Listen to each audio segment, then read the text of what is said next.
So నమస్తే sir. మీ party వాళ్ళే కొంతమంది మీకు సపోర్ట్గా చేయలేదు, కొంచెం అగ్రెసివ్గా వెళ్ళారు సార్తో, అంటే ఎందుకు జరిగింది? అలాంటి పరిస్థితి ఎందుకు వచ్చిందంటారు? పార్టీ నా ప్రాణం, కేసీఆర్ గారు నా దైవం. అక్కడ తట్టెడు మట్టి తీసి అభివృద్ధి చేయలేదు. నియోజకవర్గ కేంద్రాన్ని కనీసం అది అభివృద్ధి చేసినటువంటి దాఖలా లేవు.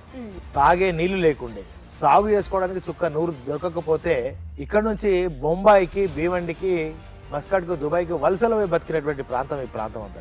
ఇంతలా చెప్పుకోదగిన పనులు చేసి ఇంత గొప్పగా మనం చూపించిన తర్వాత అసలు కారణం ఏమై ఉంటుందంటారు? అంటే ఈ ఓడిపోవడానికి అసలు రీజన్ ఏమై ఉంటుందంటారు? నాకు ఒక అవకాశం ఇవ్వండి, లేకపోతే నేను చచ్చిపోతా, నా శవయాత్ర, లేకపోతే అంతిమయాత్ర, లేకపోతే విజయయాత్ర, ఒక్క అవకాశం ఇవ్వండి. ఇప్పుడు సీఎంగా రేవంత్ రెడ్డి గారు వచ్చారు, 6 హామీలు అని చెప్పారు. అండ్ అలా అవే కాకుండా చాలా హామీలు కూడా ఇచ్చారు. మరి అది ఎంతవరకు వెళ్తుందని మీ ఉద్దేశం?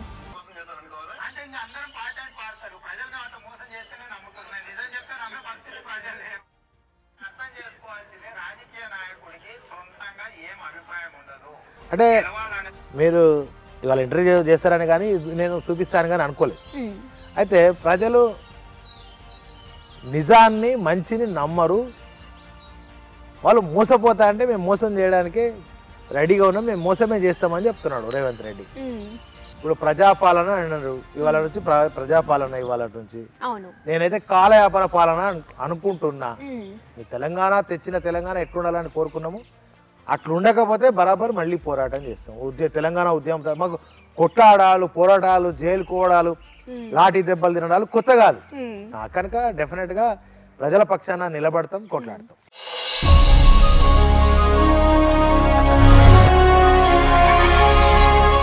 Hi, hello, namaste. This is Shravani. Welcome to Top Telugu TV.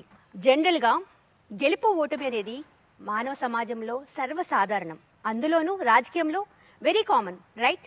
అయితే ఒక కుగ్రామంలో, ఒక చిన్న విలేజ్లో ఉన్న వ్యక్తి తన ఉపాధిని కల్పించుకుంటూ ఒక మంచి స్టేజ్కి వచ్చి ఉపాధ్యాయ వృత్తిలో సాగించుకుంటూ అంచనాలకు మించి ఎదుగుతూ ఒక మాజీ ఎమ్మెల్యే, ఎస్ ఆయనేనండి, సుంకుర రవిశంకర్ గారు.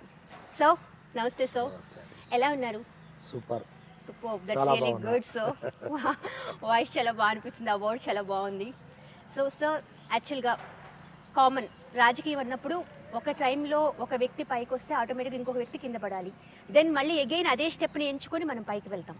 సో లాస్ట్ టైం మొన్న జరిగిన ఎలక్షన్ టైంలో అనుకోకుండా ఎవరు ఊహించిన విధంగా జరిగింది, దాని మీద మీ స్పందన?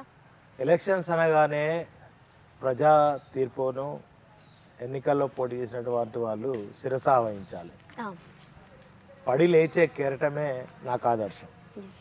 గౌరవ ముఖ్యమంత్రి కల్వకుంట్ల చంద్రశేఖరరావు గారు గత మాజీ తొలి ముఖ్యమంత్రి, తెలంగాణ రాష్ట్ర తొలి ముఖ్యమంత్రి, రాష్ట్ర ఉద్యమ స్ఫూర్తితో నడిచినటువంటి వాళ్ళం మేము.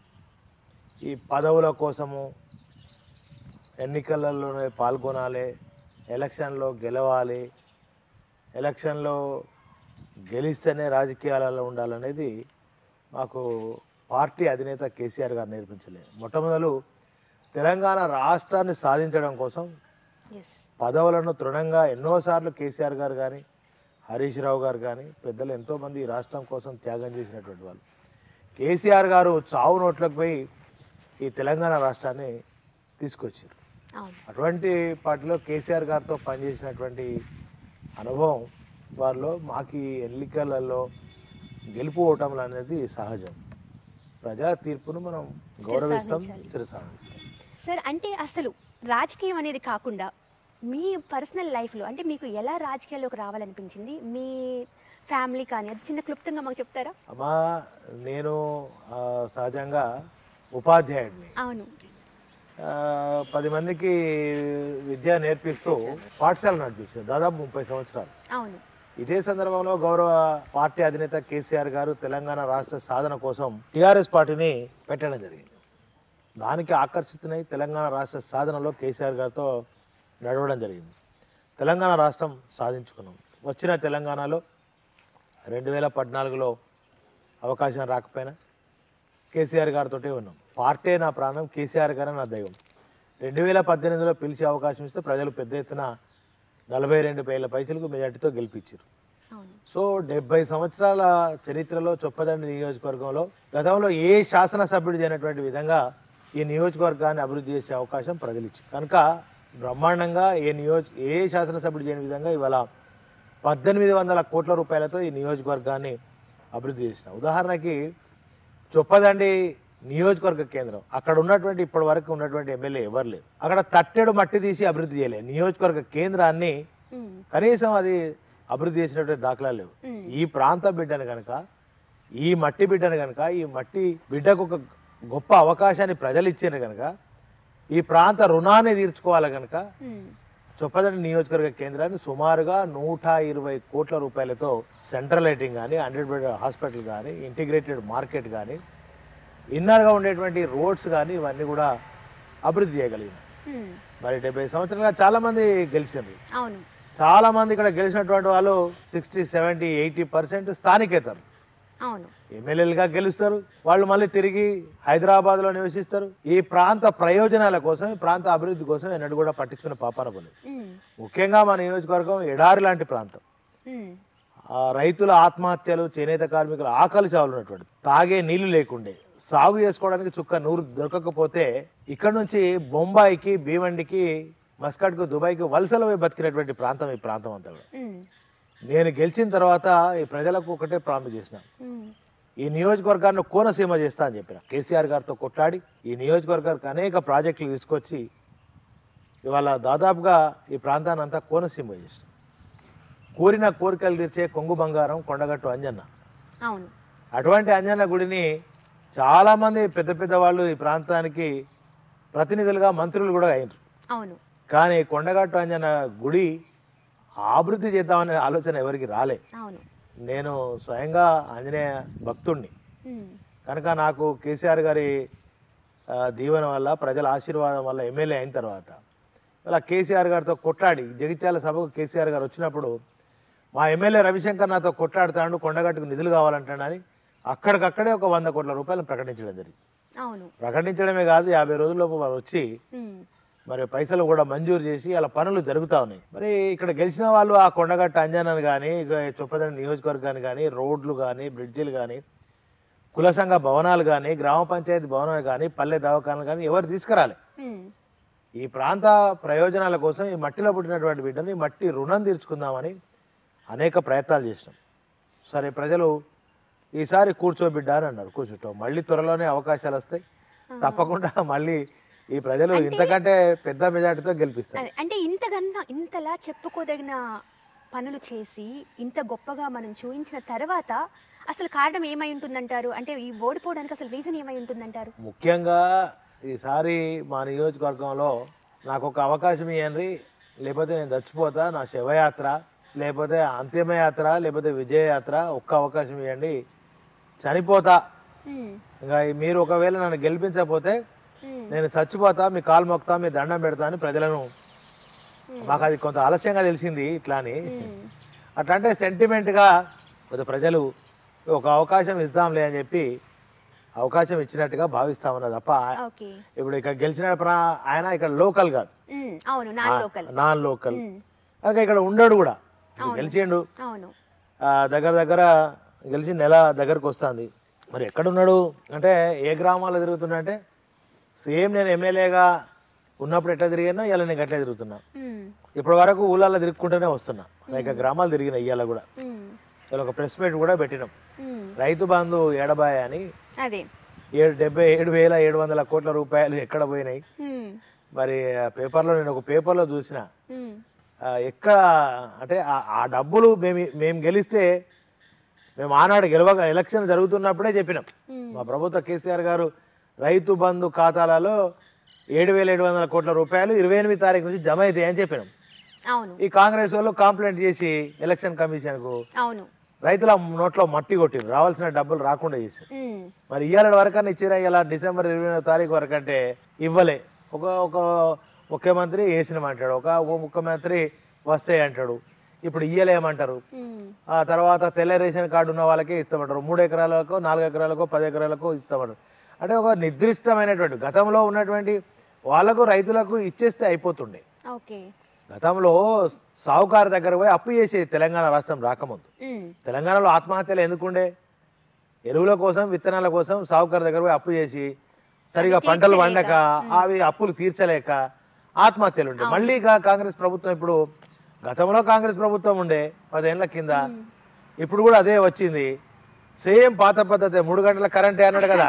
దీన్ని బట్టి జనాలు జస్ట్ వీక్నెస్ వల్ల పట్టుకొని ఓట్లు వేయడం అనేది అసలు ఎలా ఆలోచించవచ్చు అంటారు? అంటే మేము చనిపోతాము అని చెప్పేసినంత మాత్రాన ఇంత చేసిన, ఇంతకాలం 5 సంవత్సరాల నుంచి ఒక ప్రాజెక్ట్ లాగా కంటికి రెప్పలా మీరు కాపాడుకుంటున్న నియోజకవర్గం అప్పటికప్పుడుగా పడేసినట్టుగా చేశారు. అసలు దాని వల్ల మీకు ఎలా అనిపించింది? అంటే ప్రజల్లో జనరల్ గా ఒక్కొక్కసారి ఎట్లాంటి అంటే నిర్ణయాలు, ఇప్పుడు నేను చనిపోతాడే ఇంకా చనిపోతాడంటే పాపం ఒకసారి అవకాశం ఇద్దాంతి అని అనుకునవచ్చు, మార్పుని చూద్దాము అనుకుంటున్నారు.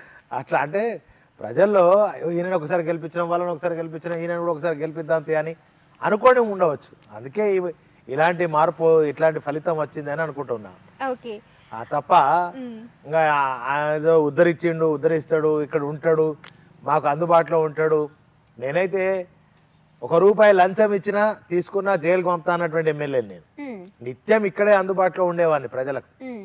సో వందలాది మంది ప్రజలు డైరెక్ట్ గా వచ్చి పని చేసుకునేవాళ్ళు. CMRF అయినా, LOC అయినా, ఏ పని అన్నా కానీ నేరుగా వచ్చి ప్రజలు పని చేసుకునేటువంటి వాళ్ళు గతంలో. సో ఇప్పుడు ప్రజలకు ఇప్పుడే ప్రజలను అడుగుతున్నారు, అసలు ఎమ్మెల్యే ఎక్కడ ఉంటాడు సార్ అని. నాకేం తెలుస్తుంది ఎమ్మెల్యే ఎక్కడ ఉంటాడు? నేనైతే ఇక్కడ ఉంటా బూరుగుపల్లిలా, 20 నిమిషాల 10 నిమిషాల తువ్వలో అందరికి అందుబాటులో ఉంటా. ఇప్పుడు ప్రజలు ఇప్పుడు ఆలోచిస్తారు, అయ్యో కేసీఆర్ గారే ఓడిపోయినా, అయ్యో మా రవిశంకరే ఓడిపోయాడు, మేము ఓడిపోతాడని అనుకోలేదు, తక్కువ మెజార్టీ వస్తుంది అనుకొని ఇప్పుడు కన్నీళ్ళు పెడుతున్నారు ప్రజలు. ఇప్పుడేం మీతోనే ఉంటూ సార్, అంటే మీతోనే మీ పార్టీ వాళ్ళే కొంతమంది మీకు సపోర్ట్ గా చేయలేదు, కొంచెం అగ్రెసివ్ గా వెళ్ళారు సార్తో, అంటే ఎందుకు జరిగింది అలాంటి పరిస్థితి, ఎందుకు వచ్చింది అంటారు? అట్లా ఉండదండి. పార్టీ వాళ్ళు పార్టీ గెలుపు కోసం ప్రయత్నం చేస్తారు తప్ప పార్టీ ఓడిపోవాలని కార్యకర్తలు కానీ నాయకులు కానీ ఎవరు అనుకోరు. బయట ఈ రకరకాల అపోహలు వస్తాయి కానీ టిఆర్ఎస్ పార్టీలో ఉన్నటువంటి కరుడు కట్టిన కార్యకర్తలు ఉంటారు. పార్టీ గెలవాలి, కేసీఆర్ గారు ముఖ్యమంత్రి కావాలి, తిరిగి సంక్షేమ పథకాలన్నీ ప్రజల్లోకి అందాలని కోరుకుంటారు తప్ప పార్టీ అభ్యర్థులు ఓడిపోవాలని ఎక్కడ కూడా రాష్ట్రంలో ఎవరు అనుకోరు, ఇక్కడ కూడా ఎవరు అట్లా లేరు. కొంతమంది పబ్లిక్ నుంచి వచ్చిన టాక్ ఏంటంటే సార్, లబ్ధి అంటే వన్స్ గెలిచిన తర్వాత కొంత మేరకు చేశారు, ఆ తర్వాత పెద్దగా మమ్మల్ని పట్టించుకోలేదు అని చెప్పేసి పబ్లిక్ టాక్ చెప్పారు. అది ఎంతవరకు నిజమంటారు? అంటే ఎందుకు అలాంటి న్యూస్ వచ్చింది అంటారు? ఎవరి త్రూ వచ్చిందండి? నేనేమంటున్నా అంటే, నేనైతే ఇక్కడ అందుబాటులో ఉన్నా. అవును, అసెంబ్లీ ఉంటే తప్ప నేను హైదరాబాద్ పోనండి. అదే అసెంబ్లీ ఉంటే తప్ప నేను హైదరాబాద్ 24 అవర్స్ ఇక్కడే ఉంటాను, నేను ప్రజలకు అందుబాటులో ఉంటాను. సో నా విషయంలో అట్లా జరగదు. బహుశా రాష్ట్రంలో ఎక్కడైనా ఇట్లాంటి సంఘటనలు అనుకుంటే ఊహించుకోవచ్చు కానీ నా విషయంలో మాత్రం అట్లా ఉంటుంది. జనరల్ గా సార్ ఇన్ని చూసాం కదా, మీకు సంబంధించి బీఆర్ఎస్ లో ఓటమికి ఏమేం కారణాలు అయి ఉంటాయంటారు? ఓవరాల్ గా అసలు ఏమేం కారణాలు అయి ఉండొచ్చు మీ విశ్లేషణలో? ఇప్పుడు హైదరాబాద్ లో బ్రహ్మాండంగా గెలిచినాం కదా. హైదరాబాద్ లో సూపర్ కేసీఆర్ కేటీఆర్ క్రెడిబిలిటీ అంతా, అక్కడ చదువుకున్న వాళ్ళు, ఉద్యోగస్తులు, చాలా బాగా అద్భుతంగా జరిగింది అభివృద్ధి. ఎందుకంటే ఐటీ కానీ సెక్టర్ పరంగా కానీ అభివృద్ధి అనేది చాలా బాగుంది. కాబట్టి ఈ సెక్టర్ వాళ్ళు ఎవరైనా సరే ఆయన అసలు వద్దు అని అనుకోలేదు, కావాలి అని చెప్పేసి అనుకున్నారు. కానీ తీరా చూసేసరికి విలేజెస్ లో, ఎస్పెషల్లీ విలేజెస్ లో వాటి దగ్గరికి వచ్చేసరికి ఆరామ్స్ అసలు ఎంతో అవుతుంది అని అనుకోని పరిస్థితి వచ్చేసింది. అది దాని మీద అసలు ఏం జరిగి ఉంటుంది విశ్లేషణ, మీ విశ్లేషణ ప్రకారం? పల్లె ప్రగతి ద్వారా పల్లెలు కూడా బాగుపడ్డాయి. కాంగ్రెస్ 200 రూపాయల పెన్షన్ ఇస్తే మేము 2000 రూపాయల పెన్షన్ ఇచ్చినాం, మళ్ళీ 3000 ఇస్తామన్నాం, వచ్చే 5 ఏళ్లలో 5000 ఇస్తామని చెప్పినాం. కొన్ని సార్లు ప్రజలు తప్పుడు మాయమాటలకు కూడా మోసపోతారు. ఇప్పుడే నాతోటి మాట్లాడుతున్నారు ప్రజలందరూ కూడా చర్చించుకుంటున్నారు, మేము మోసపోయినాం, ఇదే కేసీఆర్ ఉంటే మాకు రైతు బంధు వచ్చు కదా, ఏదైనా చేతులు కాలేకే ఆకులు పట్టుకున్నట్టు ఉంటుంది వ్యవస్థ. కనుక ఇవాళ బాధపడుతున్నారు. ఇంకో 6 నెలలు అయితే గానీ వాళ్ళు ఏం చేస్తారు, ఎట్లా చేస్తారు అనేది కూడా తెలుస్తుంది. అయ్యో కేసీఆర్ పోయినా, నేను కూడా మొన్న అసలు సారు ముఖ్యమంత్రి అంటే సార్ లేని తెలంగాణ రాష్ట్రాన్ని ఊహించుకోలేకపోయినా, నేను ఒకట్లా ప్రెస్ మీట్లో మాట్లాడుతూ అనుకోకుండా మరి దుఃఖం వచ్చింది నిజంగానే. అంటే కొట్లాడి సావునట్లో పోయి సారు తెచ్చిన తెలంగాణ ఎంత గొప్ప తెలంగాణ, దేశానికి రోల్ మోడల్ ఉంది కదండి. మీ కరెంట్ ఏంది, నీళ్ళు ఏంది, 24 గంటల కరెంట్ ఏ రాష్ట్రంలోనే ఉందా? లేదు. ఇట్లాంటి కాళేశ్వరం లాంటి ప్రాజెక్ట్ ఎక్కడన్నా కట్టినరా? రైతు బంధు ఎక్కడన్నా ఉందా? రైతు బీమా అంటే దేశానికి అన్నం పెట్టే రైతన్న చచ్చిపోతే 5 లక్షలు ఇచ్చే బీమా ఎక్కడైనా ఉందా? కళ్యాణ లక్ష్మి ₹1,00,000 ₹1,160 ఇచ్చే స్కీమ్ ఎక్కడైనా ఉందా? 2,000 రూపాయల పెన్షన్ ఇచ్చే రాష్ట్రం ఏదైనా ఉందా అంటే ఇవన్నీ ఏ రాష్ట్రంలో కూడా లేవు. దేశానికి ఒక రోల్ మోడల్ పరిపాలన కేసీఆర్ గారు అందించారు. ఇవాళ కర్ణాటక రాష్ట్రంలో కానీ మహారాష్ట్ర రాష్ట్రంలో కానీ వాళ్ళు ఏమన్నారు, మమ్మల్ని తెలంగాణలో కలపండి, అక్కడ 24 గంటల కరెంట్ వస్తుంది మాకు వస్తుంది, అక్కడ రైతు బంధు వస్తుంది మాకు వస్తుంది, అక్కడ కళ్యాణ లక్ష్మి వస్తుంది మాకు వస్తుంది అని తెలంగాణలో కలపండి అని అక్కడ ఉన్నటువంటి ప్రజలు కోరుకున్నారు. అంత గొప్ప తెలంగాణ ఒక్కసారి ప్రజలకు వాళ్ళ మనసులో ఏముందో ఆలోచించిండ్రు, తీర్పిచ్చిండ్రు. మేము ప్రజల పక్షాన ఉంటాం, ప్రజల పక్షాన కొట్లాడతాం, తిరిగి మళ్ళీ ప్రజలు బంగారు పళ్ళెంలో పెట్టి మాకు ఈ రాష్ట్రాన్ని అప్పచెప్తారు. ఇప్పుడు సీఎంగా రేవంత్ రెడ్డి గారు వచ్చారు, 6 హామీలు అని చెప్పారు. అండ్ అలా అవే కాకుండా చాలా హామీలు కూడా ఇచ్చారు. మరి అది ఎంతవరకు వెళ్తుందని మీ ఉద్దేశం? చూడాలి. డబ్బులున్నాయి రాష్ట్రంలో, ధనిక రాష్ట్రం ఇది. మేమున్నప్పుడు బ్రహ్మాండంగా నడిపినాం. ఎక్కడ కూడా ఎవరి కూడా లోటు, రైతులకు కానీ మహిళలకు కానీ ఎక్కడ కానీ విద్యార్థులకు కానీ యువతకు కానీ ఉద్యోగాల విషయంలో కానీ మా ట్యాగ్ లైనే నీళ్లు నిధులు నియామకాలు. బ్రహ్మాండంగా నీళ్ళ ప్రాజెక్టులు తెచ్చినాం, నిధులు పుష్కలంగా సమకూర్చినాం. గుజరాత్ రాష్ట్రాలు అట్లాంటి రాష్ట్రాలకన్నిటి కూడా మన నిధులే జిఎస్టీ ద్వారా ట్యాక్స్ల ద్వారా ఎక్కువ పోయినాయి. ఈ రాష్ట్రం ఈ దేశంలో అత్యధిక ట్యాక్స్ చెల్లించే రాష్ట్రము మేమే. అంటే మాకు రావాల్సినవి వస్తున్నాయి కేంద్రం నుంచి, అట్లాంటి కాదు. కానీ ఇవాళ అత్యధికంగా లాభపడ్డది దేశంలో తెలంగాణ రాష్ట్రం ద్వారానే. కనుక ఇవాళ బ్రహ్మాండమైనటువంటి తెలంగాణను వాళ్ళు ఎట్లా చేస్తారో చూడాలి. మరి అలా డబ్బులకు కొరత లేదు, కానీ ఇలా శ్వేతపత్రాన్ని విడుదల చేసి అబద్ధాలు చెప్పి మాయమాటలు చెప్పి తప్పించుకునే ప్రయత్నం ఇలా రేవంత్ రెడ్డి ప్రభుత్వం చేస్తుంది. శ్వేతపత్రం ఎందుకండి, ఇవాళ 7,500 కోట్ల రూపాయలు నీకు ఆల్రెడీ రెడీ ఉండగా ఎందుకు ఇస్తలేవు? తప్పించుకునే ప్రయత్నం. వాళ్ళు ఇప్పుడు 2,000 ఉన్న పెన్షన్ 4,000 ఇస్తాడు. ఇలా 2,000 రూపాయల పెన్షన్ లేదు, 4,000 లేవు. ఇలా రైతు బంధు 10,000 ఇచ్చేటువంటి అది ఇవాళ ఆ 10,000 లేవు, ఆ 5,000 వాళ్ళు ఇస్తానో 15,000 లేవు. అంటే ఇలా కళ్యాణ లక్ష్మి అన్నారు, కళ్యాణ లక్ష్మితో పాటు తులం బంగారం ఇస్తామని అన్నారు. ఏది తులం లేదు, బంగారం లేదు, కళ్యాణ లక్ష్మి లేదు. అంటే ఇవన్నీ కూడా వాళ్ళు చెప్పిండ్రు, చూద్దాం వాళ్ళు చెయ్యాలి వాస్తవంగా. ఎందుకంటే తెలంగాణ రాష్ట్రంలో డబ్బులకు కొరత లేదు. వాళ్ళు బూచి చేసి కళ్ళబల్లి మాటలు మాట్లాడి ప్రజల్ని వంచి మోసం చేసి గెలిచిండ్రు. ఇంకా ప్రజలను మోసం చేయాలనే ప్రయత్నం చేస్తారా, ఎట్లా చేస్తారో చూడాలి. ఎందుకంటే పైసలు ఉన్న రాష్ట్రం ఇది.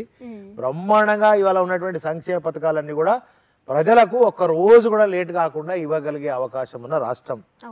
కనుక ఇంకా రేవంత్ రెడ్డి తప్పించుకుంటాడా లేదంటే ఇస్తాడా?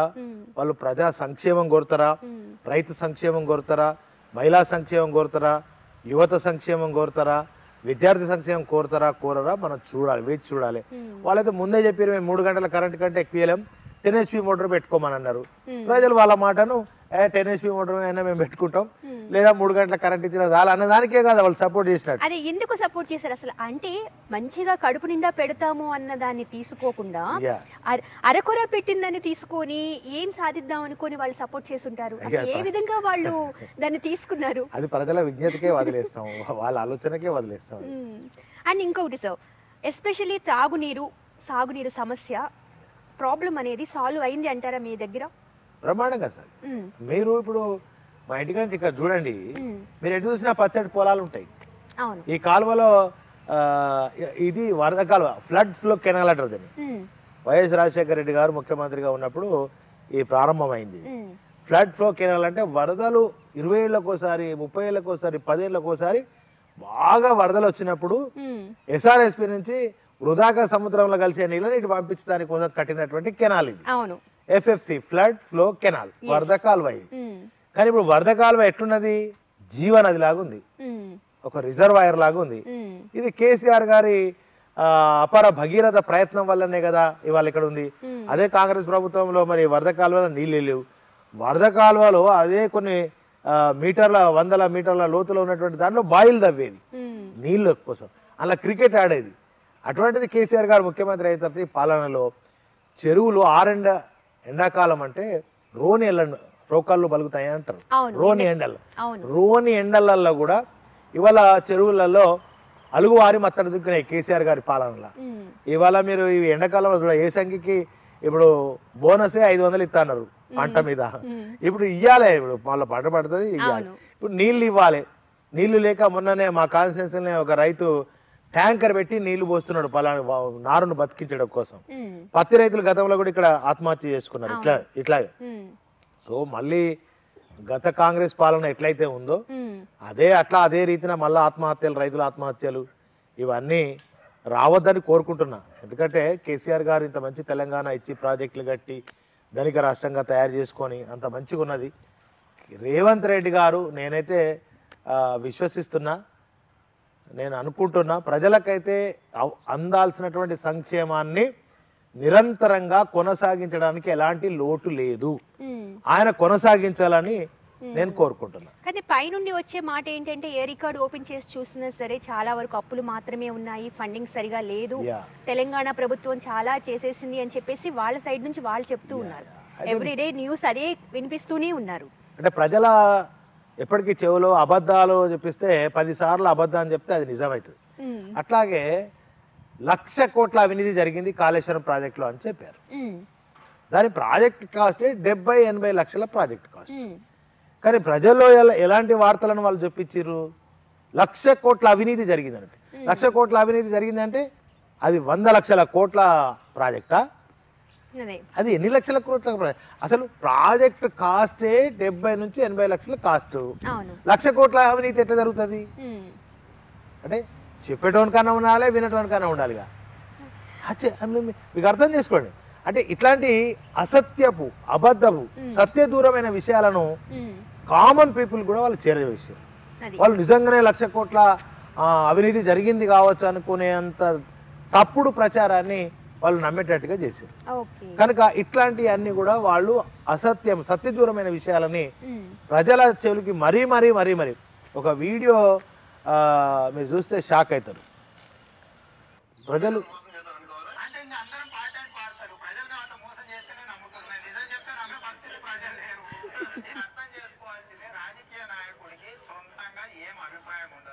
అంటే మీరు ఇవాళ ఇంటర్వ్యూ చేస్తారని కానీ నేను చూపిస్తాను కానీ అనుకోలేదు. అయితే ప్రజలు నిజాన్ని, మంచిని నమ్మరు. వాళ్ళు మోసపోతా అంటే మేము మోసం చేయడానికి రెడీగా ఉన్నాం, మేము మోసమే చేస్తామని చెప్తున్నాడు రేవంత్ రెడ్డి. అంటే ఇక దీన్ని బట్టి మనం అబద్ధాలే నమ్ముతున్నారు కనుక, అబద్ధానికే ఓటేస్తారు కనుక, అబద్ధానికే ఇలా ఓటేసారని మనం అనుకోవచ్చు. సో మళ్ళీ ఇది తెలిసేది ఎప్పుడు అని అంటే మళ్ళీ ఒక 5 సంవత్సరాల తర్వాత 5 సంవత్సరాలే కావచ్చు, 5 సంవత్సరాలే కావచ్చు, ఏడాది కావచ్చు, 2 ఏళ్ళే కావచ్చు, ప్రజా తిరుగుబాటు రావచ్చు, మధ్యంతర ఎన్నికలే రావచ్చు, ఏమైనా జరగచ్చు. ఇప్పుడు ప్రజలకి రెప్పపాటు కరెంటు పోయినటువంటి పరిస్థితిని చూసారు. ఇవాళ కరెంట్ లేకపోతే ఊరుకుంటారా? ఊరుకోరు. రైతు బంధు రావాల్సింది రాకపోతే ఊరుకుంటారా? కళ్యాణ లక్ష్మి రాకపోయింది ఊరుకుంటారా? ఇవాళ ఆసరా పెన్షన్ 2,000 తీసుకున్నారు నెల నెల ఆ ముసలవ్వలు. మా పెద్ద కొడుకు కేసీఆర్ అన్నారు, మరి ఇలా 4,000 ఇస్తా అన్నావు కదా, అవి రాకుంటే ఊరుకుంటారా? అంటే ఇవన్నీ సంక్షేమ పథకాలు అందకుండా ప్రజలు ఊరుకోరు, తిరుగుబాటు అవుతుంది. కానీ తిరుగుబాటు రాకుండా చూసుకుంటాడని అనుకుంటున్నా. అంటే ఇప్పుడు 6 గ్యారెంటీల్ని 100 రోజుల్లో మేము ఫినిష్ చేసేస్తాము అని చాలా ముక్త కంఠంతో వాళ్ళు చెప్తూ ఉన్నారు. చేస్తారంటారా? చెయ్యాలని అనుకుంటున్నా, ప్రజలకు లాభం జరగాలని అనుకుంటున్నా. జరిగితే మంచిది కదా. 4,000 రూపాయల పెన్షన్ ఒక ఇంట్లో అందితే, ఒక అవ్వకు అందితే ఎంత సంతోషం. ఇవాళ ఆ సౌభాగ్య లక్ష్మి ద్వారా అన్నట్టు ఒక మహిళకి, ప్రతి మహిళకి 2,500 ఇస్తే ఎంత సంతోషం ఉంటుంది. కనుక ఇవన్నీ అందాలి. డబ్బులు ఉన్నాయి రాష్ట్రంలో బ్రహ్మాండంగా, వాళ్ళు చేరవేయాలి, ఇంటింటికి సంక్షేమాన్ని అందవేయాలి. అందేటట్టు జరగాలనేది నా కోరిక. వాళ్ళు అందించాలనేది నేను రేవంత్ రెడ్డి గారిని కూడా కోరుతా ఉన్నా. ఈ 100 రోజులలో మీరు ఇస్తా అన్నటువంటి ఏవైతే 6 గ్యారెంటీలు, అవి 21 గ్యారెంటీలు ఉన్నాయి. దానిలో మళ్ళీ అంతర్గతంగా బైఫర్గేట్ ఉన్నాయి కదా. ఇప్పుడు ఒక పథకం మీద మహాలక్ష్మి అంటే ఒక్క మహాలక్ష్మి ఎందుకున్నది? బస్సు ఉన్నది, 2,500 ఉన్నాయి, ఇంకోటి ఉంది, ఆ గ్యాస్ ఉంది, సిలిండర్ ధర ఉన్నాయి, ఇవన్నీ ఉన్నాయి. ఇవన్నీ కూడా ఇప్పుడు ప్రజాపాలన అన్నారు. ఇవాళ నుంచి ప్రజాపాలన, ఇవాళ నుంచి నేనైతే కాలయాపన పాలన అనుకుంటున్నా. ఇప్పుడు ఆల్రెడీ రైతు బంధు రెడీ ఉంది కదండి, తెల్ల రేషన్ కార్డు ఉన్న వాళ్ళు ఉన్నారు కదండి, వాళ్ళకైతే నువ్వు బెనిఫిట్ చేయాలి కదా అర్జెంటుగా. కానీ ఇక్కడ వీళ్ళు అనేది తెల్ల రేషన్ కార్డు అనేది చాలా అంటే ఉండాల్సిన వాళ్ళకి తెల్ల రేషన్ కార్డు లేదు, వేరే ఎవరికో ఉంటుంది. అందాల్సిన వాళ్ళకి తినకుండా ఎవరో తింటున్నారు, ఉన్న వాళ్ళు తింటున్నారు కానీ లేని వాళ్ళు లేనట్టుగానే ఉన్నారు. దానికోసమే మేము ప్రజాపాలన చేస్తున్నాము అన్నది వాళ్ళు చెప్తున్నారు. ఇప్పుడు ఉన్న 80 లక్షల 90 లక్షల తెల్ల రేషన్ కార్డులు ఎవరు ఇచ్చినాయండి? కాంగ్రెస్ వాళ్ళు ఇచ్చినాయి కదా అవి. మరి వాళ్ళు ఇచ్చిన తెల్ల రేషన్ కార్డు వాళ్ళే తప్పంటే ఎట్లా? భూమి గుండ్రంగా ఉంటుంది అంటే ఇలా తెల్ల రేషన్ కార్డు ఈ 90 లక్షలు 80 లక్షలు తెల్ల రేషన్ కార్డులు వాళ్ళు కాంగ్రెస్ ప్రభుత్వమే ఇచ్చింది కదా, అంటే వాళ్ళు ఇచ్చింది తప్పే అన్నట్టేనా? మరి ఇప్పుడు మళ్ళీ రెక్టిఫై చేస్తున్నారు. చేస్తున్నట్టే వాళ్ళు ఇచ్చిన కార్డ్స్ అన్ని తప్పన్నట్టే కదా. మేమైతే కొత్త కొత్త కుటుంబాలకు ఇప్పుడు ఎవరికైతే ఇంకా లేవో వాళ్ళకి ఇప్పుడు ఉగాది తర్వాత ఇస్తామని చెప్పినాం. మన ప్రభుత్వం రాగానే ఉగాది తర్వాత కొత్తగా ఎవరికైతే రేషన్ కార్డు లేవో అవి ఇస్తామని చెప్పినాం. మా ప్రభుత్వం వస్తే ఇచ్చిస్తుండే 100%. ఇవాళ వాళ్ళు ఇచ్చిన తెల్ల రేషన్ కార్డులనే మళ్ళీ రద్దు చేసి మళ్ళీ కొత్త రేషన్ కార్డులు ఇస్తామని మళ్ళీ దరఖాస్తు పెట్టుకోమని, ఇవాళ ఆసరా పెన్షన్కు మళ్ళీ దరఖాస్తు పెట్టుకోమని, ఇలా రైతు బంధుకు మళ్ళీ దరఖాస్తు పెట్టుకోమని, ఆల్రెడీ ఉన్న వాళ్ళకి ఇచ్చేస్తే అయిపోతుంది కదా, వాళ్ళంతా అర్హులే కదా. ఒకవేళ వాళ్ళకి అనిపించింది 10 ఎకరాల వరకే ఇవ్వాలి, పెట్టు టర్ము 10 ఎకరాల వరకే ఇచ్చేసేయి. ఇప్పుడు ఇవాళ ప్రజాపాలనలో సాగే దానిలో కూడా ఒక సిస్టమ్ లేదు, ఒక పద్ధతి లేదు. చూడాలి మళ్ళీ ఇంకా ఎన్ని రోజుల వరకు ఆ ప్రజాపాలన దానిలో నడుపుతారో, అది ఎట్లా చేస్తారో మనం చూస్తే గానీ, ఇంకో 6 మాసాలు 8 మాసాలు చూస్తే గానీ వాళ్ళ పాలనలో ఏం చేస్తారు, ప్రజలకు ఎంత సంక్షేమాన్ని అభివృద్ధిని చేసి చూపిస్తారని చూడాలి. ఆల్రెడీ సెక్రటరేట్ కట్టి ఉన్నది, రెడీ ఉన్నది. కాళేశ్వరం ప్రాజెక్ట్ కట్టి ఉన్నది, రెడీ ఉన్నది. ఇప్పుడు వాళ్ళు ఏంది రెడీ ఉన్న ఇంట్లోకి గృహప్రవేశం చేసిందండి, రెడీ. ఇప్పుడు బంగారు పల్లెంలో పెట్టి తెలంగాణ రాష్ట్రాన్ని వాళ్ళకి అప్పచెప్పిన అన్ని రెడీ చేసినాం. ఇక ఈ 10 సంవత్సరాలలో తెలంగాణ రాష్ట్రాన్ని ఎడారి లాంటి తెలంగాణ రాష్ట్రాన్ని వాళ్ళ 1 కోటి ఎకరాల మాగానిగా తయారు చేస్తాం. ఇలా అంబేద్కర్ విగ్రహాన్ని కట్టినటువంటి మహానుభావుడు కాదండి అభినవ్ అంబేద్కర్. మన కేసీఆర్ గారు 125 అడుగుల ఎత్తున్నటువంటి విగ్రహాన్ని కట్టిన దేశంలో ఏ ముఖ్యమంత్రి ఉన్నట్టు చెప్పండి? ఒక సెక్రటరియట్ కట్టి వేలాది మంది లక్షలాది మంది దాన్ని చూడడానికి వస్తున్నారు ఇతర రాష్ట్రాల నుంచి. ఇలా కరీంనగర్ జిల్లాలలో జిల్లా కలెక్టరేట్లు ఎట్లున్నాయండి? వేరే రాష్ట్రాలలో సెక్రటరేట్ లాగా ఉన్నాయి కలెక్టర్ ఆఫీసులు. ఇలా సెక్రటరేట్ కట్టినాం, ఇలా పోయి ఆయన కూర్చున్నాడు ఆడ. అది రెడీగా ఉంది కదా, అంతా రెడీగా ఉంది. తన రెడీ మనం ఇల్లు కట్టుకుంటే వేరే ఆయన వచ్చి కూర్చున్నట్టుగా తెలంగాణ రాష్ట్రాన్ని బంగారు పల్లెంలో పెట్టి అప్పచెప్పినాం. నిధులకు కొరత లేదు, దేనికి కొరత లేదు. హాయిగా కూర్చోండి. ప్రజా సంక్షేమానికి చేయాల్సినటువంటి బాధ్యత తన మీద ఉన్నది. ఆయన చేయాలని చేస్తాడని భావిస్తా ఉన్నా. చేయకపోతే ప్రజలే మళ్ళీ. ఇంకొకటి మోతే రిజర్వాయర్, అది అమలు చేయడంలో ఏమైనా జరిగిందా అండి? అంటే ఏమైంది అసలు? దాన్ని చేయకపోవడం వల్లే ప్రజలు ఏమన్నా దాన్ని మైనస్ గా చూసారా? మోతే రిజర్వాయర్ అనేది కాంగ్రెస్ ప్రభుత్వం వాళ్ళు తీసుకొచ్చారు. దాన్ని వ్యతిరేకించింది ప్రజలు. ఆ ప్రాంత ప్రజలు ఒక 3-4 గ్రామాలు ముంపు గురవుతున్నాయని, కొన్ని వేల ఎకరాల భూమి వెళ్తుందని చెప్పి ఆ ప్రాంత ప్రజలు మోతే రిజర్వాయర్ని వ్యతిరేకిస్తే దానికి ప్రత్యామ్నాయంగా నేను ఒక 4 ఓటీలను మంజూరు చేసుకొచ్చి, ఆనాడు మోతే రిజర్వాయర్ కాస్ట్ ఒక 1000-1500 కోట్ల కాస్ట్ అది. కానీ నేను ఇవాళ 250 కోట్ల రూపాయలతో మోతే రిజర్వాయర్కు ప్రత్యామ్నాయంగా 4 ఓటీలను తెచ్చి ఇదే ఎఫ్ఎఫ్సి మీద 4 ఓటీలను కట్టి, ఆనాడు మోతే రిజర్వాయర్తో వచ్చే ప్రయోజనం మా కాన్స్టిట్యున్సీకి 4000 ఎకరాలకు ఆయకట్టుస్తుండే. కానీ ఇవాళ నేను 4 ఓటీలను ఏదైతే మంజూరు చేయించినో ఇవాళ పనులు జరుగుతూ ఉన్నాయి. దానికి గంగాధర, రామడుగు, చొప్పదండి 3 మండలాలలో 30,000 ఎకరాలకు ఆయకట్టు రాబోతుంది. ప్రజలు అనుభవిస్తారు కనుక అది ప్రజలు వ్యతిరేకించారు కనుక దానికి ప్రత్యామ్నాయంగా నేను దానికి ఓటీలు తీసుకొచ్చిన. ఇవాళ పనులు జరుగుతూ ఉన్నాయి. వచ్చే ఏడాది లోపు ఆ పనులు జరుగుతాయి. ఇక్కడ ప్రతి ఆయకట్టుకు నీళ్ళు. ఇంకొకటి గంగాధర ప్రాజెక్ట్, అది కావాలని ప్రజలు చాలా కోరుకున్నారు. అది అసలు అప్పట్లో సీఎం గారికి మీరు చెప్పారా? అంటే ఈ కోరిక ఒకటి ఉంది చెయ్యాలి అనేది మీ సైడ్ నుంచి వెళ్ళిందమ్మా? పనులు జరుగుతూ ఉన్నాయి.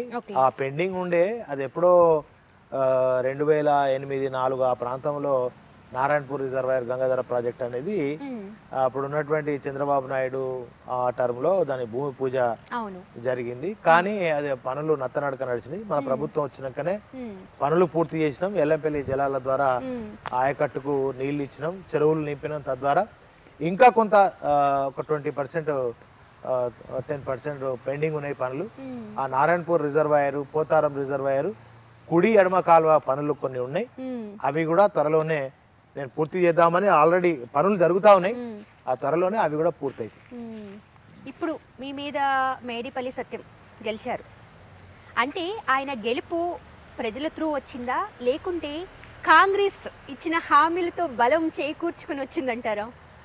ప్రజలు ఏ విధంగా ఒక్కొక్కసారి ఒక్కొక్క రకంగా తీర్పిస్తారు. మనం ఇంతకుముందు అనుకున్నాం కదా, ఇంకా కాలు మొక్తా అని, ఏడ్చి చచ్చిపోతా అని. ఇవన్నీ ఈ సత్యమే కాదు, ఇంకా చాలా మంది ఉమ్మడి కరీంనగర్ జిల్లాలో గెలిచినటువంటి చాలా మంది ఎమ్మెల్యేలు ఈసారి చాలా మంది అట్లే గెలిచారు. అంటే ఎందుకో వాళ్ళు అట్లా ఆ సెంటిమెంట్ ద్వారా పోతే వర్కౌట్ అవుతుంది అనుకున్నట్టు భావించినట్టున్నారు. కనుక అట్లా గెలిచిండ్రు. ఇప్పుడు సరే, గెలిచిన వారికి మనం శుభాకాంక్షలు చెప్పుదాం, ప్రజల్లో ఉండాలని కోరుకుందాం. అక్కడ ప్రజల ఆకాంక్ష ఏదైతే ఉందో ఆ నియోజకవర్గ అభివృద్ధిని చేయాలని, ప్రజల్లో నిత్యం ఉండాలని, ప్రజలతో మమేకం కావాలని కోరుకుందాం. సరే, గెలిపించి ప్రజలు ఏదన్నా అనుకొని గెలిపించారు, ఎట్లన్నా గెలిపించాలనుకొని గెలిపించారు, అయిపోయింది. ఇప్పుడు ప్రజలు మళ్ళీ మా చొప్పదండి కానీ ఈ మట్టి బిడ్డను కదండి, ఇది అభివృద్ధి చెందితే మొట్టమొదటిగా సంతోషపడే వ్యక్తిని నేను. అవును, అంతే. ఇప్పుడు మరి మోతేపల్లి సత్యం గారు ఎంత మేరకు చేస్తారనుకుంటున్నారు? అంటే ఆయన ఇక్కడ ఉన్న పర్సన్ కాదు, ఎంతవరకు ఆయన ఇక్కడ ఉండే పరిస్థితులను బట్టి చేయగలుగుతారు? ఫర్దర్గా చేసే అభివృద్ధి ఎలా ఉండబోతుందంటారు? చూద్దాం. అంటే ఇచ్చిన హామీలు ఏమన్నా స్టార్టప్లో ఉన్నాయా? నెల రోజులు కూడా కాలేదు కదండి పాపం. ఆయన సన్మానాలు అది ఇది అన్నీ ఉంటాయి కదా, ఓ 3-4 నెలలు 5-6 నెలలు దానికే సరిపోతుంది కదండి. కానీ ఒకటి సార్, మీరు ఇంటింటికి వెళ్ళినా కలిసినా మీ మీద మంచి అభిప్రాయం ఉన్నా లాస్ట్ మినిట్ వరకు బీఆర్ఎస్ వస్తుంది అనుకున్నారు కదా. వస్తుంది అనుకున్న తరుణంలో కేవలం ఈ ఒక్క మార్పు అనేది అంటే ఏది కాంగ్రెస్ ఇచ్చిన హామీల వల్లే జనం ట్యూన్ అయి ఉంటారా, లేదా ఇంకేదైనా రీజన్తో వెళ్తారు అనుకుంటున్నారా? ప్రజలు ఏ ప్రభుత్వాన్ని ఇవ్వాలని అనుకుంటారో ఇస్తారు. కనుక ప్రజా తీర్పుకు మనం వాళ్ళు ఏ రకమైన తీర్పు ఇచ్చినా దాన్ని గౌరవించాలి తప్ప వాళ్ళు ఈ రకంగా ఎందుకు ఇచ్చారు, ఈ రకంగా ఇవ్వాల్సింది లేకుండా అనడానికి లేదండి. మళ్ళీ త్వరలోనే కేసీఆర్ గారిని రావాలని ఇప్పుడే అనుకుంటున్నారు. అవును, కనుక తప్పకుండా మరో 100 రోజుల్లోనే ఒక క్లారిటీ అనేది వచ్చేస్తుంది. ఎందుకంటే ఈ గ్యారంటీలు అనేది అమలు అవుతున్నాయా లేవా అనేది తెలిస్తే ఆటోమేటిక్ గా బీఆర్ఎస్ పుంజుకుంటుందంటారా? ఇప్పుడు పుంజుకునే ఉంది. నేనైతే నిత్యం ప్రజల మధ్యలో ఉన్నా. కేసీఆర్ గారు, మీరు కేటీ రామారావు అయినా, హరీష్ అయినా, అసెంబ్లీ కూడా మా ఎమ్మెల్యేలను అందరూ చూసిండ్రు కదా అండి. ప్రజల కోసం నిత్యం కష్టపడే వాళ్ళు. తెలంగాణ ఎందుకు తెచ్చుకున్నామండి? కొట్లాడి ప్రాణాలకు తెగించి కేసులకు విరగకుండా ఎందుకు తెచ్చుకున్నాం? ఈ ఎమ్మెల్యే పదవులు రావడమే ధ్యేయంగా పనిచేసేటువంటి వాళ్ళం కాదు టీఆర్ఎస్ వాళ్ళం. ప్రజలతో మమేకమై ప్రజలతో పోరాటం చేసేవాళ్ళం, ప్రజా ఉద్యమాలు చేసేవాళ్ళం, ప్రజలు బాగుండాలని కోరుకునేవాళ్ళం. మీ తెలంగాణ తెచ్చిన తెలంగాణ ఎట్లుండాలని కోరుకున్నాము, అట్లుండకపోతే బరాబర్ మళ్ళీ పోరాటం చేస్తాం. తెలంగాణ ఉద్యమం మాకు కొట్లాడాలు, పోరాటాలు, జైలుకోవడాలు, లాఠీ దెబ్బలు తినడాలు కొత్త కాదు. కనుక డెఫినెట్ గా ప్రజల పక్షాన నిలబడతాం, కొట్లాడతాం. కాబట్టి ఒక గెలుపు వచ్చినా ఓటమి అయినా ఏదైనా సరే మీరు ప్రజల పక్షాన ఉంటున్నారు, ప్రజలు మమ్ముడిగా చేస్తున్నారు, వాళ్ళతో కలిసి వెళ్తున్నారు వరకు. ఇంకోటి, లోక్సభ ఎన్నికలు వస్తున్నాయి, దాని మీద మీ అభిప్రాయం? లోక్సభలో బీఆర్ఎస్ అభ్యర్థి బోయినపల్లి వినోద్ కుమార్ గారు చేసిన అభివృద్ధి ఎవరు చేయలే. అవును, ఇప్పుడు కేసీఆర్ గారికి కొడుభుజంగా ఉన్నటువంటి వ్యక్తి 32 పార్టీలను ఏకం చేసి ఇవాళ తెలంగాణ దేవడంలో ప్రముఖమైనటువంటి వ్యక్తి వారు, ఉద్యమకారులు. ఇవాళ వారు ఎంపీగా 2-3 సార్లు చేసినటువంటి వ్యక్తి. అక్కడ నరేంద్ర మోడీ ఉన్నా, ప్రభుత్వం వేరే ఉన్నా, అక్కడ కాంగ్రెస్ ఉన్నా కొట్లాడి ఇవాళ ఒక ఉదాహరణ చెప్తా అండి మీకు.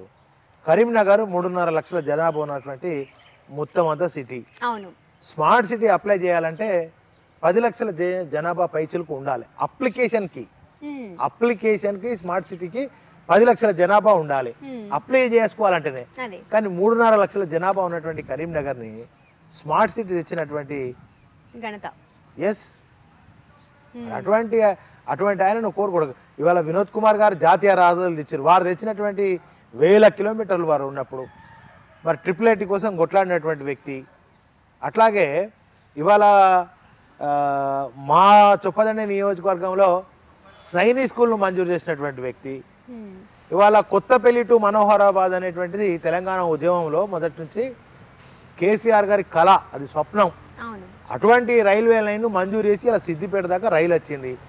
ఇవాళ కొత్తపల్లి కరీంనగర్ వరకు పనులు జరుగుతూ ఉన్నాయి. అట్లాంటి నాయకుడు అండి. తప్పకుండా ఈసారి వినోద్ కుమార్ గారిని అందరితో బాగుంటారు. తెలంగాణ రాష్ట్రాన్ని తెచ్చినటువంటి కేసీఆర్ గారితో తెచ్చినటువంటి వ్యక్తి, ఒక ఉద్యమకారుడు. తెచ్చిన తెలంగాణ ఎట్లుండాలనో, ఇవాళ గొర్రెల పంపిణీ, ఇవాళ 24 గంటల కరెంటు, ఇవాళ రైతు బంధు, రైతు బీమా, ఇట్లాంటి అన్ని సంక్షేమాలు రావడంలో కూడా కేసీఆర్ గారికి ఒక కుడిభుజంగా నిలిచినటువంటి, తెలంగాణ రాష్ట్రం తేవడం కోసం కానీ వచ్చిన తెలంగాణలో సంక్షేమం జరగడంలో కానీ వారు చాలా ముందున్నటువంటి వ్యక్తి కనుక, కీలక పాత్ర ఉన్నటువంటి వ్యక్తులు కనుక జట్టు కరీంనగర్ ఈ సిటీని అద్భుతంగా ఒక రోల్ మోడల్ సిటీగా తయారు చేసినటువంటి వ్యక్తి. ఇవాళ మా 7 ఆయన పరిధిలో ఉన్నటువంటి పార్లమెంటు నియోజకవర్గంలో కోట్లాది రూపాయల నిధులు తీసుకొచ్చినటువంటి వ్యక్తి, అందుబాటులో ఉండేటువంటి వ్యక్తి. మరి చాలా ఒక సుప్రీంకోర్టు, హైకోర్టు అడ్వకేట్ తను. మరి అటువంటి ఆ వ్యక్తి ఎందుకు పోగొట్టుకున్నామని పోయినసారే బాధపడ్డారు. మరి ఇవాళ నరేంద్ర మోడీ అక్కడ ఉన్నా కొట్లాడాడు.